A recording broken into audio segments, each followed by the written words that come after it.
दोस्तों एग्जाम की पॉइंट में एक बार फिर से आप सभी का स्वागत है। दोस्तों उत्तराखंड परीक्षा वाणी की जो एमसीक्यू सीरीज है, इस सीरीज के अंतर्गत आज हम बात करेंगे उत्तराखंड के प्रमुख साहित्यकार और उनकी रचनाओं से संबंधित एमसीक्यू की। दोस्तों यहाँ से आपको एग्जाम में एक या दो क्वेश्चन हर बार पूछे जा रहे हैं। जो इससे पहले एग्जाम देता रहा है या जो तैयारी कर रहा है उसको पता है कि यहाँ से क्वेश्चन पूछे जाते हैं। तो देखते हैं दोस्तों, आज का जो पहला क्वेश्चन है, आंचलिक कथाकार एवं कथा शिल्पी शैलेश मटियानी का जन्म किस जनपद में हुआ था। तो दोस्तों पहली चीज़, जो शैलेश मटियानी थे किस क्षेत्र से थे, तो एक आंचलिक कथाकार थे। इनका जन्म किस जनपद में हुआ था, तो दोस्तों वो किस जनपद से संबंधित था, अल्मोड़ा जनपद में हुआ था। अगला क्वेश्चन, शैलेश मटियानी का पूरा नाम या मूल नाम क्या था। तो दोस्तों शैलेश मटियानी का मूल नाम इनमें से कोई नहीं होगा, क्योंकि जो इनका मूल नाम था वो रमेश चंद था। क्या था? रमेश चंद था। ठीक है, याद रखना, यहाँ से कोई ना कोई क्वेश्चन एग्जाम में पूछा जा रहा है। अगला क्वेश्चन, शैलेश मटियानी जी के निबंध संग्रह हैं। दोस्तों जो इनमें से शैलेश मटियानी जी के निबंध संग्रह है वो कौन सा है, तो वो है कागज की नाव और कभी कभार। दोस्तों अगर आपसे पूछा जाता है कि कागज की नाव और कभी कभार निबंध संग्रह के रचनाकार कौन है या लेखक कौन है, तो फिर आंसर निकल के आएगा शैलेश मटियानी जी हैं। अगला क्वेश्चन, शैलेश मटियानी जी का प्रथम उपन्यास कौन सा है। दोस्तों जो शैलेश मटियानी जी का जो प्रथम उपन्यास है वो है बोरीवली से बोरीबंदर। ठीक है, क्या है? बोरीवली से बोरीबंदर। दोस्तों ये पूछा गया क्वेश्चन है कि बोरीवली से बोरीबंदर के लेखक या रचनाकार उपन्यास के लेखक कौन है, तो आंसर निकल के आया था शैलेश मटियानी। इससे पहले ये क्वेश्चन पूछा जा चुका है। अगला क्वेश्चन, विकल्प पत्रिका का प्रकाशन किनके द्वारा किया गया था। दोस्तों जो विकल्प पत्रिका है का प्रकाशन जो किया गया था वो किया गया था शैलेश मटियानी के द्वारा। किसके द्वारा? शैलेश मटियानी के द्वारा इस विकल्प पत्रिका का प्रकाशन किया गया था। ठीक है। अगला क्वेश्चन, निम्न में से कौन शैलेश मटियानी जी की कहानी संग्रह है। दोस्तों शैलेश मटियानी जी की जो कहानी संग्रह है उसका नाम क्या है, तो याद रखना, भविष्य और मिट्टी, दो दुखों का एक सुख, जंगल में मंगल, उपयुक्त सभी ये कि दोस्तों क्या है, शैलेश मटियानी जी की कहानी संग्रह है। जंगल में मंगल, भविष्य और मिट्टी, दो दुखों का एक सुख, ये सारे क्या है दोस्तों, कहानी संग्रह हैं किसके? शैलेश मटियानी जी की। दोस्तों अगर आप नए हो तो चैनल को सब्सक्राइब करो, एग्जाम से पहले आपको सारे परीक्षा वाणी के एमसीक्यू सीरीज प्रोवाइड की जाएगी। अगला क्वेश्चन, निम्न दिए गए उपन्यासों में से शैलेश मटियानी के उपन्यास हैं। दोस्तों इनमें से जो शैलेश मटियानी के उपन्यास कौन से हैं, तो याद रखना, 52 नदियों का संगम पूछा जाए तो शैलेश मटियानी का उपन्यास, चंद औरतों का शहर उपन्यास किसका है? शैलेश मटियानी का। उगते सूरज की किरण, ये भी किसका है? शैलेश मटियानी का। यानी उपयुक्त सभी क्या हैं, जो उपन्यास हैं वो शैलेश मटियानी जी के उपन्यास हैं। अगला क्वेश्चन, किस उपन्यास के लिए मटियानी जी को फणीश्वर नाथ रेणु सम्मान पुरस्कार दिया गया था। दोस्तों शैलेश मटियानी जी को जो फणीश्वर नाथ रेणु पुरस्कार प्रदान किया गया था वो किस उपन्यास के लिए किया गया था, तो वो किया गया था मुठभेड़ के लिए। किसके लिए? मुठभेड़ के लिए। मोस्ट इंपॉर्टेंट क्वेश्चन है, जिनको बोल रहा हूँ याद रखना। मुठभेड़ के लिए क्या दिया गया था, जो शैलेश मटियानी जी को फणीश्वर नाथ रेणु पुरस्कार है वो दिया गया था। अगला क्वेश्चन, हिंदी साहित्य के छायावादी कवि सुमित्रा नंदन पंत जी का जन्म कब हुआ था। दोस्तों हिंदी साहित्य के जो छायावादी, अगर छायावादी कवि पूछा जाए कि सुमित्रा नंदन पंत हिंदी साहित्य के किस वाद से संबंधित थे, तो छायावाद से संबंधित थे। और इनका जन्म कब हुआ था, तो दोस्तों जो इनका जन्म हुआ था 20 मई 1900 को हुआ था। ठीक है। अगला क्वेश्चन, हिंदी साहित्य का प्रथम ज्ञानपीठ पुरस्कार, याद रखना, प्रथम ज्ञानपीठ पुरस्कार कब दिया गया था? 1968 में। पंत जी को किस रचना के लिए दिया गया था? याद रखना, हिंदी साहित्य का प्रथम ज्ञानपीठ पुरस्कार कब दिया गया? 1968 में। किसको दिया गया? पंत जी को दिया गया। और अगर ये पूछ रहा है किस रचना के लिए दिया गया था, तो ये चिदम्बरा के लिए दिया गया था। किसके लिए? चिदम्बरा के लिए दिया गया था। अगला क्वेश्चन, किस वर्ष कला बूढ़ा चांद रचना के लिए सुमित्रा नंदन पंत जी को साहित्य अकादमी सम्मान दिया गया। तो दोस्तों पूछा जा सकता है कि सुमित्रा नंदन पंत जी को जो साहित्य अकादमी सम्मान था वो किसके लिए दिया गया था, तो वो कला बूढ़ा चांद रचना के लिए दिया गया था। ठीक है, कला पूर्णाचांद रचना के लिए दिया गया था। और किस वर्ष ये सम्मान दिया गया था? तो 1960 में दिया गया था। कब दिया गया था? 1960 में। अगला क्वेश्चन, किस कवि को प्रकृति का चितेरा कवि कहा जाता है? दोस्तों यहाँ पे जब क्या नाम है इसका, काफलपा को जिनका नाम नहीं आ रहा है ध्यान में अभी, तो वो ऑप्शन में आता है तो कंफ्यूज हो जाता है। लेकिन याद रखना, जो प्रकृति का चितेरा कवि कहा जाता है, वो चितेरा कवि किसको कहा जाता है? सुमित्रा नंदन पंत जी को कहा जाता है। ठीक है, अगला क्वेश्चन, निम्न में से पंत जी की छायावादी काव्य रचनाएं कौन सी हैं? दोस्तों जो पंत जी की छायावादी काव्य रचनाएं हैं वो कौन कौन सी हैं? तो याद रखना, उच्छ्वास, पल्लव एवं गुंजन, ग्रंथि, उपयुक्त सभी क्या हैं? इनकी छायावादी काव्य रचनाएं हैं। इसे हिंदी का क्वेश्चन मान के भी चल सकते हैं, पूछा जा सकता है कि उच्छ्वास किसकी रचना है, पल्लव एवं गुंजन किसकी रचना है और ग्रंथि किसकी रचना है? तो याद रखना किसकी है? सुमित्रा नंदन पंत जी की रचना है। अगला क्वेश्चन, सुमित्रा नंदन पंत के बचपन का नाम क्या था? तो दोस्तों इनके बचपन का नाम जो सबको पता है क्या था? गोसाई दत्त था। क्या था? गोसाई दत्त था। अगला क्वेश्चन, लोकायतन महाकाव्य का प्रकाशन किस वर्ष हुआ था? तो दोस्तों जो लोकायतन महाकाव्य है उसका जो प्रकाशन हुआ था 1968 में किया गया था। सुमित्रा नंदन पंत जी का कब? 1968 में किया गया था। अगला क्वेश्चन, सुमित्रा नंदन पंत की प्रगतिवादी काव्य रचना निम्न में से है? दोस्तों जो सुमित्रा नंदन पंत जी थे, जो छायावादी कवि थे, उनकी जो प्रगतिवादी काव्य रचना है निम्न में से कौन सी थी? तो दोस्तों वो रचना थी आपकी क्या? ग्राम्य और युगवाणी।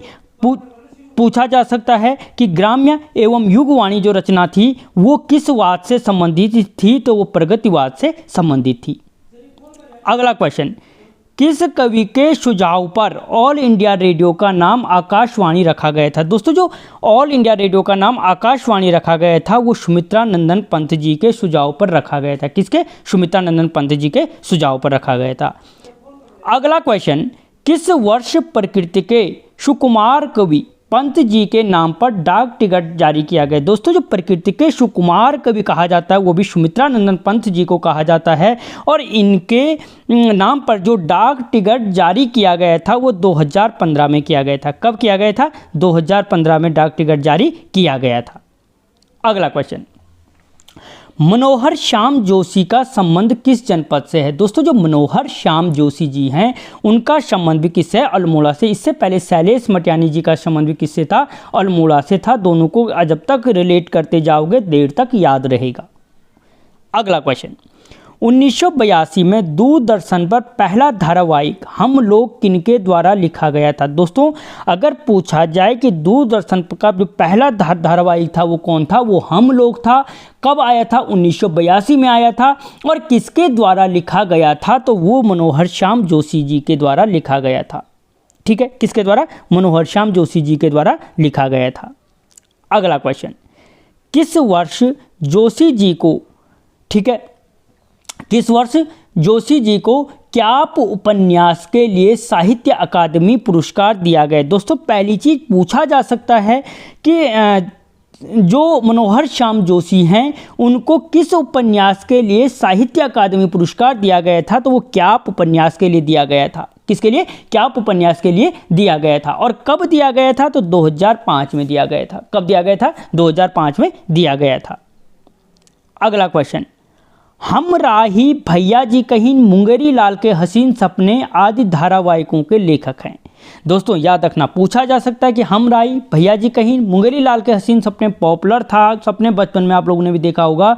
तो इन धारावाहिकों के लेखक कौन थे? तो दोस्तों इनके जो लेखक थे वो मनोहर श्याम जोशी थे, जिनका संबंध अल्मोड़ा से था, जिनके लिए क्या उपन्यास के लिए जिनको साहित्य अकादमी पुरस्कार दिया गया था। ठीक है दोस्तों, पूरे 70 MCQ कवर किए जाएंगे। इस टॉपिक से कोई क्वेश्चन नहीं छूटेगा। अगला क्वेश्चन, दिए गए उपन्यासों में जोशी जी के उपन्यास हैं। दोस्तों जो ये उपन्यास दे रखे हैं इनमें से मनोहर श्याम जोशी जी के उपन्यास कौन से हैं? तो वो कुरु कुरु स्वाहा क्या है? जोशी जी का उपन्यास है। कसब जोशी जी का उपन्यास है। कौन हूँ मैं जोशी जी का उपन्यास, यानी उपयुक्त सभी जो उपन्यास हैं कुरु कुरु स्वाहा, कश्यप, कौन हूँ मैं, ये उपन्यास क्या है मनोहर श्याम जोशी जी के हैं, जबकि क्या उपन्यास के लिए उन्हें साहित्य अकादमी पुरस्कार दिया गया था। अगला question, international union of forest research organisation Vienna में प्रथम एशियाई चेयरमैन रहे। दोस्तों जो international union of forest research organisation है वियना में हुआ था कि प्रथम एशियाई चेयरमैन कौन थे, तो जो इसके प्रथम एशियाई चेयरमैन थे वो अजय सिंह रावत थे। कौन थे? अजय सिंह रावत थे। ठीक है, अगला क्वेश्चन, निम्न में अजय सिंह रावत का संबंध किस जनपद से है? तो दोस्तों निम्न जो अजय सिंह रावत जी का संबंध है वो आपके पिथौरागढ़ जनपद से है। किस जनपद से? पिथौरागढ़ जनपद से संबंधित हैं अजय सिंह रावत, जो international union of forest research organisation Vienna के प्रथम एशियाई चेयरमैन थे।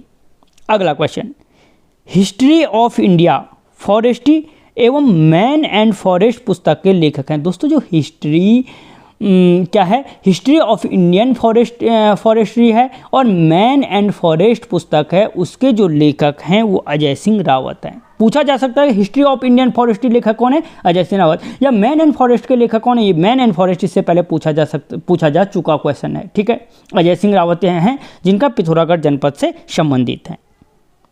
अगला क्वेश्चन, निम्न में से भूम्याल काव्य के लेखक कौन हैं? दोस्तों जो भूम्याल काव्य है उसके जो लेखक हैं वो लेखक कौन है? तो याद रखना भूम्याल काव्य के लेखक अबोध बहुगुणा हैं। कौन है? अबोध बहुगुणा हैं। इससे पहले यूकेएसएससी ने ये क्वेश्चन पूछा था कि भूम्याल काव्य के लेखक कौन है, तो अबोध बहुगुणा क्या है? इसके लेखक हैं। अगला क्वेश्चन, गढ़वाली साहित्य का खिला हुआ बुरांश किसे कहा जाता है? दोस्तों जो गढ़वाली साहित्य है उसका जो खिला हुआ बुरांश कहा जाता है वो अबोध बहुगुणा को कहा जाता है। किसको? अबोध बहुगुणा को कहा जाता है। ठीक है, अगला क्वेश्चन,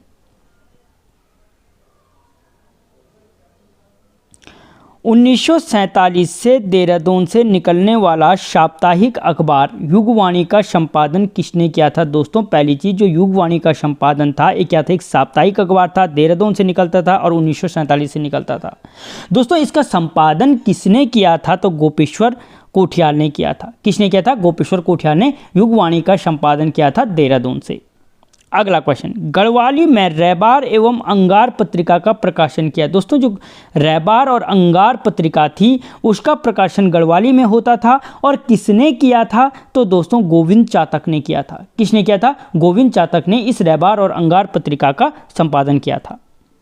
अगला क्वेश्चन, दूर का आकाश बांसुरी बजती रहे, ठीक है, काला मोह किनकी रचना है? दोस्तों जो दूर का आकाश है, बांसुरी बजती रहे, काला मोह, उनकी किनकी प्रमुख रचनाएं हैं? तो दोस्तों ये प्रमुख गोविंद चातक जी की प्रमुख रचनाओं में से हैं।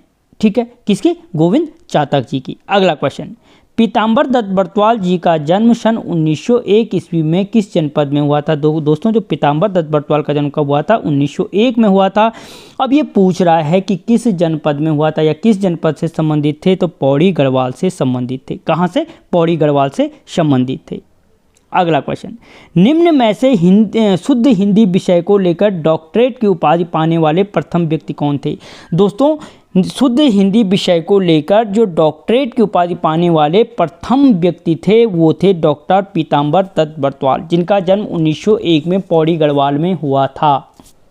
अगला क्वेश्चन, निम्न में से पीताम्बर दत्त बर्तवाल जी की रचना है। दोस्तों जो पीताम्बर दत्त बर्तवाल जी की रचना है वो कौन सी है? तो दोस्तों वो याद रखना, द निर्गुण स्कूल ऑफ हिंदी पोएट्री। पीताम्बर दत्त बर्तवाल की रचना है। गोरखावाणी, पूछा जा सकता है गोरखावाणी किसकी रचना है या गोरखवाणी, तो दोस्तों वो किसकी है? पीताम्बर दत्त बर्तवाल की। या मिस्ट्रिज्म इन हिंदी पोएट्री, यानी उपयुक्त सभी जो रचनाएं हैं वो पीताम्बर दत्त बर्तवाल जी की रचनाएं हैं। ठीक है, अगला क्वेश्चन, प्रसिद्ध लेखिका गौरा पंत सिवानी का जन्म कब हुआ था? तो दोस्तों जो प्रसिद्ध लेखिका गौरा पंत सिवानी थे उनका जो जन्म हुआ था वो 1923 में हुआ था। कब हुआ था? 1923 में हुआ था। ठीक है, दोस्तों ये सारे मोस्ट इंपॉर्टेंट क्वेश्चन हैं, इनमें से कई तो क्वेश्चन में पूछे जा चुके क्वेश्चन है इससे पहले। अगला क्वेश्चन, 14 फेरे, 20 कन्या, अतिथि पुस्तकें किनके द्वारा लिखी गई। दोस्तों जो 14 फेरे, 20 कन्या, अतिथि, ये पुस्तक, इनके रचनाकार कौन है या इनके लेखक कौन है, तो वो गौरापंत सिवानी है, जिनका जन्म मैंने अभी कहा आपको 1923 में हुआ था। अगला क्वेश्चन, किस वर्ष पंत जी को पद्मश्री सम्मान दिया गया। दोस्तों जो गौरापंत सिवानी हैं या गौरापंत सिवानी को जो पद्मश्री सम्मान दिया गया था वो किस वर्ष दिया गया था, तो 1981 में दिया गया था। किस कब दिया गया था, 1981 में दिया गया था। अगला क्वेश्चन, गौरापंत सिवानी को भारतेंदु हरिश्चंद्र पुरस्कार किस वर्ष प्रदान किया गया। तो दोस्तों जो गौरापंत सिवानी को भारतेंदु हरिश्चंद्र पुरस्कार दिया गया था 1979 में दिया गया था। कब दिया गया था, 1979 में दिया गया था। अगला क्वेश्चन, एनसाइक्लोपीडिया ऑफ उत्तराखंड किसे कहा जाता है। तो दोस्तों जो एनसाइक्लोपीडिया ऑफ उत्तराखंड कहा जाता है वो शिव प्रसाद डबराल को कहा जाता है। किसको कहा जाता है, शिव प्रसाद डबराल को कहा जाता है। अगला क्वेश्चन, निम्न में से किस व्यक्ति ने दुगड्डा स्थित घर पर उत्तराखंड विद्या भवन नाम से पुस्तकालय खोला था। दोस्तों जो दुगड्डा में स्थित उत्तराखंड विद्या भवन नाम से जो पुस्तकालय खोला था वो खोला था शिव प्रसाद डबराल ने। ऑप्शन बी, किसने, शिव प्रसाद डबराल ने खोला था। अगला क्वेश्चन, निम्न में से चारण जी की प्रमुख रचनाएं कौन सी हैं। दोस्तों जो चारण कर देना इसको, शिव प्रसाद डबराल को चारण के नाम से भी जाना जाता है। और जो इनकी प्रमुख रचनाएं हैं वो रचनाएं कौन सी हैं दोस्तों, उत्तराखंड का इतिहास, गोरा बादल, गढ़वाली मेघदूत, यानी उपयुक्त से अगर पूछा जाए कि उत्तराखंड का इतिहास, गोरा बादल, गढ़वाली मेघदूत के रचनाकार कौन है, तो शिव प्रसाद डबराल हैं। अगला क्वेश्चन, देवज्ञ उपनाम से जाना जाते हैं, या दोस्तों जो देवज्ञ उपनाम से उत्तराखंड में किसे जाना जाता है, तो वो जाना जाता है मुकुंद राम बरथवाल को। किसको, मुकुंद राम बरथवाल को देवज्ञ के नाम से भी जाना जाता है। अगला क्वेश्चन, जातक सूत्रम एवं ज्योतिष रत्नाकर पुस्तक के लेखक हैं। दोस्तों जो जातक सूत्रम एवं ज्योतिष रचनाकार पुस्तक है उसके लेखक कौन हैं, तो दोस्तों मुकुंद राम बरथवाल हैं, जिन्हें देवज्ञ के नाम से भी जाना जाता है, उनके जातक सूत्रम और ज्योतिष रत्नाकर। अगला क्वेश्चन, भारतीय ज्योतिष अनुसंधान संस्थान ने अभिनव 12 मिहिर की उपाधि प्रदान की थी। दोस्तों एक चीज़ याद रखना कि जो भारतीय ज्योतिष अनुसंधान संस्थान है उन्होंने अभिनव 12 मिहिर की उपाधि किसको प्रदान की थी, तो दोस्तों वो प्रदान की थी मुकुंद राम बरथवाल को। या पूछा जा सकता है कि मुकुंद राम बरथवाल को अभिनव 12 मिहिर की उपाधि किसने प्रदान की थी, तो भारतीय ज्योतिष अनुसंधान संस्थान ने की थी। ठीक है। अगला क्वेश्चन, निम्न में से किन्हें मनोवैज्ञानिक उपन्यासकार कहा जाता है। दोस्तों जो मनोवैज्ञानिक उपन्यासकार कहा जाता है वो कहा जाता है आपके इलाचंद जोशी को। किसको, इलाचंद जोशी को मनोवैज्ञानिक उपन्यासकार की उपाधि दी गई है। अगला क्वेश्चन, इलाचंद जोशी जी की प्रमुख रचनाएं हैं। दोस्तों जो इलाचंद जोशी जी की प्रमुख रचनाएं कौन कौन सी हैं, जहाज का पंछी, पर्दे की रानी, सन्यासी, उपयुक्त सभी रचनाएं। पूछा जा सकता है कि जहाज की रानी, पर्दे की रानी, जहाज का पंछी और सन्यासी के लेखक कौन है या रचनाकार कौन है, तो इलाचंद जोशी है। ठीक है, जो क्या थे, मनोवैज्ञानिक उपन्यासकार थे। अगला क्वेश्चन, प्रेत और छाया घृणामय रचनाओं के रचनाकार हैं। दोस्तों प्रेत और छाया घृणामय जो रचनाएं हैं उनके रचनाकार कौन थे, तो वो इलाचंद जोशी थे। कौन थे, इलाचंद जोशी थे। अगला क्वेश्चन, लीलाधर जगुड़ी जी का संबंध किस जनपद से है। तो दोस्तों जो लीलाधर जगुड़ी का संबंध है वो संबंध है दोस्तों आपके कहाँ से, टिहरी गढ़वाल से। कहाँ से, टिहरी गढ़वाल से है। अगला क्वेश्चन, जगुड़ी जी की किस रचना हेतु उन्हें 1997 में साहित्य अकादमी पुरस्कार से सम्मानित किया गया। दोस्तों यहाँ पर बहुत क्वेश्चन बन सकते हैं। जो टिहरी से संबंधित हैं लीलाधर जगुड़ी जी, उन्हें कब साहित्य अकादमी पुरस्कार दिया गया, 1997 में दिया गया। ठीक है, और किस रचना के लिए दिया गया, क्वेश्चन अब पूछा जा रहा है कि किस रचना के लिए दिया गया, तो दोस्तों वो अनुभव के आकाश में चांद। याद रखना, अनुभव के आकाश में चांद के रचना के लिए लीलाधर जगुड़ी जी को 1997 में साहित्य अकादमी पुरस्कार से सम्मानित किया गया। अगला क्वेश्चन, निम्न में किन्हें 2018 में उनकी रचना जितने लोग उतने प्रेम के लिए व्यास सम्मान दिया गया। दोस्तों पहली चीज़ कि जो व्यास सम्मान दिया गया था, ठीक है, 2018 में, तो किसको दिया गया था दोस्तों? वो दिया गया था आपके लीलाधर जगूड़ी को। अब यहाँ पे क्वेश्चन देखो, लीलाधर जगूड़ी को व्यास सम्मान कब दिया गया? 2018 में दिया गया। किस रचना के लिए दिया गया? जितने लोग उतने प्रेम रचना के लिए दिया गया था। अगला क्वेश्चन, साहित्यकार रस्किन बॉन्ड का जन्म किस प्रदेश में हुआ था? तो दोस्तों साहित्यकार जो रस्किन बॉन्ड हैं, ठीक है, उन रस्किन बॉन्ड का जो जन्म हुआ था दोस्तों, वो हुआ था आपके हिमाचल प्रदेश में। याद रखना कहाँ हुआ था रस्किन बॉन्ड जी का जन्म? हिमाचल प्रदेश में हुआ था। ठीक है, अगला क्वेश्चन, रस्किन बॉन्ड की प्रथम पुस्तक रूम ऑफ द रूफ किस वर्ष प्रकाशित हुई थी? दोस्तों पूछा जा सकता है कि रस्किन बॉन्ड की प्रथम पुस्तक कौन है? तो रूम ऑफ द रूफ है। ठीक है, और ये रूम ऑफ द रूफ जो थी वो किस वर्ष प्रकाशित हुई थी? तो 1955 में प्रकाशित हुई थी। अगला क्वेश्चन, निम्न में से रस्किन बॉन्ड जी को उनकी किस रचना हेतु 1992 में साहित्य अकादमी सम्मान दिया गया? दोस्तों पहली चीज़, जो रस्किन बॉन्ड जी को साहित्य अकादमी सम्मान दिया गया वो 1992 में दिया गया। और किस रचना के लिए दिया गया था? तो दोस्तों वो दिया गया था over trees rental grow in Dehra. किसके लिए? ओवर ट्रीज या ओवर ट्रीज या over trees rental grow in Dehra. ठीक है, इसको ओवर कर देना, ओवर की जगह over trees rental grow in Dehra.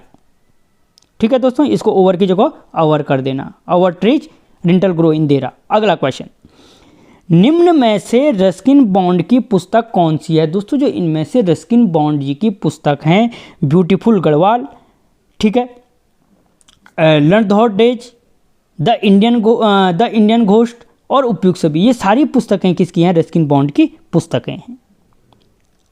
अगला क्वेश्चन, नगाड़े खामोश एवं धनुष यज्ञ किसकी रचना है? दोस्तों जो नगाड़े खामोश और धनुष यज्ञ जो पुस्तक रचना है यज्ञ हैं, जो इसके रचनाकार हैं दोस्तों वो हैं आपके गिरीश तिवारी गिरदा। कौन है? नगाड़े खामोश धनुष यज्ञ किसकी रचना है? गिरीश तिवारी गिरदा की।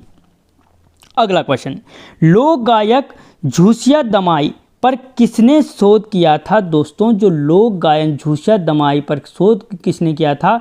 तो वो किया था गिरीश तिवारी गिरदा ने। किसने किया था? गिरीश तिवारी गिरदा ने किया था। अगला क्वेश्चन, दी गई रचनाओं में से गिरीश तिवारी गिरदा की रचनाएं कौन सी हैं? तो दोस्तों जो गिरीश तिवारी गिरदा जी की रचनाएं हैं वो रचनाएं हैं दोस्तों आपकी शिकरों के स्वर और हमारी कविता की आखर। ठीक है, कि करना हमारी कविता के आखर, शिकरों के सर और हमारी कविता के आखर जो है वो किसकी रचना है? दोस्तों वो रचनाएं हैं आपकी गिरीश तिवारी गिरदा की। अगला क्वेश्चन, अंगूर की बेटी कोहिनूर का हीरा पुस्तक के लेखक हैं। दोस्तों अंगूर की बेटी और कोहिनूर का हीरा पूछा जा चुका है, क्वेश्चन है 2-3 बार कि जो अंगूर की बेटी और कोहिनूर का हीरा है इनके लेखक कौन हैं? तो दोस्तों गोविंद बल्लभ पंत हैं। कौन है? गोविंद बल्लभ पंत हैं।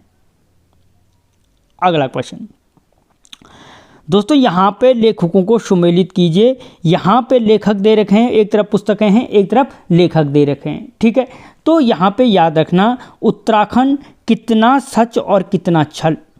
इसके जो उत्तराखंड ए के साथ उत्तराखंड कितना सच और कितना छल है दोस्तों, जो इसके लेखक हैं वो सुरेंद्र सिंह पांगती हैं। कौन है? यानी दो के पहले के साथ 2। ठीक है, सुरेंद्र पांगती हैं। दूसरा दोस्तों जो सूरजमुखी की खेती है इसके जो लेखक हैं मोहनलाल बाबुलकर हैं। ठीक है, यानी इसके साथ 3 मोहनलाल बाबुलकर। इसके बाद जो ए लिविंगस्टन स्टडी ऑफ जॉन सारी, ठीक है, ए लिंग्विस्टिक स्टडी ऑफ जो जॉन सारी है दोस्तों उसके जो लेखक हैं वो हैं उमाशंकर सतीश, यानी 1। ठीक है, और जो भैंस का कटिया है दोस्तों, भैंस का कटिया के लेखक विद्यासागर नौटियाल, यानी 2, 3, 1, 4 किस में है देखना पड़ेगा। 2, 3, 1, 4 ऑप्शन ए सही हो जाएगा। ठीक है, अगला क्वेश्चन, दी गई पुस्तकों में से रचनाकार सुमेलित कीजिए। दी गई पुस्तकों में से उनके रचनाकार सुमेलित युग्म में है। अच्छा दोस्तों यहाँ पे जो पुस्तकें दी रखी हैं उनमें से किसके रचनाकार सुमेलित हैं? तो दोस्तों याद रखना यहाँ पे पहाड़ी चित्रकला किसकी रचना है? किशोरीलाल वैद्य की, एकदम सही है। गढ़वाली चित्र शैली किसकी रचना है? एक सर्वेक्षण डॉक्टर यशवंत कटोच की, बिल्कुल सही है। गढ़वाल पेंटिंग अंग्रेजी किसकी है? वी आर्चर की, यानी उपयुक्त सभी युग्म सही हैं। ठीक है, अगला क्वेश्चन, कुमाऊनी लोक गाथा मालूशाही को पुस्तक के रूप में किसने दिया? दोस्तों जो कुमाऊनी लोक गाथा है मालूशाही, उसको एक पुस्तक का रूप किसने दिया था? तो दोस्तों याद रखना उर्वी दत्त, रमेश पंत और यमुना दत्त। उर्वी दत्त, रमेश पंत और यमुना दत्त ने क्या दिया था? मालूशाही को एक पुस्तक का रूप दिया था। अगला क्वेश्चन, कुमाऊं की चित्रकला किसकी रचना है? दोस्तों जो कुमाऊं की चित्रकला है वो यशोधर मठपाल की रचना है। किसकी रचना है? यशोधर मठपाल की। अगला क्वेश्चन, कुमाऊं के देवता नामक पुस्तक के लेखक हैं। दोस्तों जो कुमाऊं के देवता नामक पुस्तक है उसके लेखक कौन है? पद्मादत्त पंत हैं। कौन है? पद्मादत्त पंत हैं। अगला क्वेश्चन, प्रसिद्ध साहित्यकार हरिदत्त भट्ट शैलेश की पुण्यतिथि पर उत्तराखंड साहित्य दिवस कब मनाया जाता है? दोस्तों जो प्रसिद्ध साहित्यकार हैं अगर पूछा जाए उत्तराखंड साहित्य दिवस किसके जन्मदिन पर मनाया जाता है? तो हरिदत्त भट्ट शैलेश के जन्मदिन पर मनाया जाता है। ठीक है, और कब मनाया जाता है दोस्तों? तो वो 19 सितंबर को मनाया जाता है। कब मनाया जाता है? 19 सितंबर को मनाया जाता है। दोस्तों यहाँ पे हमने जितने भी उत्तराखंड के प्रमुख साहित्यकारों से क्वेश्चन बन सकते थे वो कवर किए।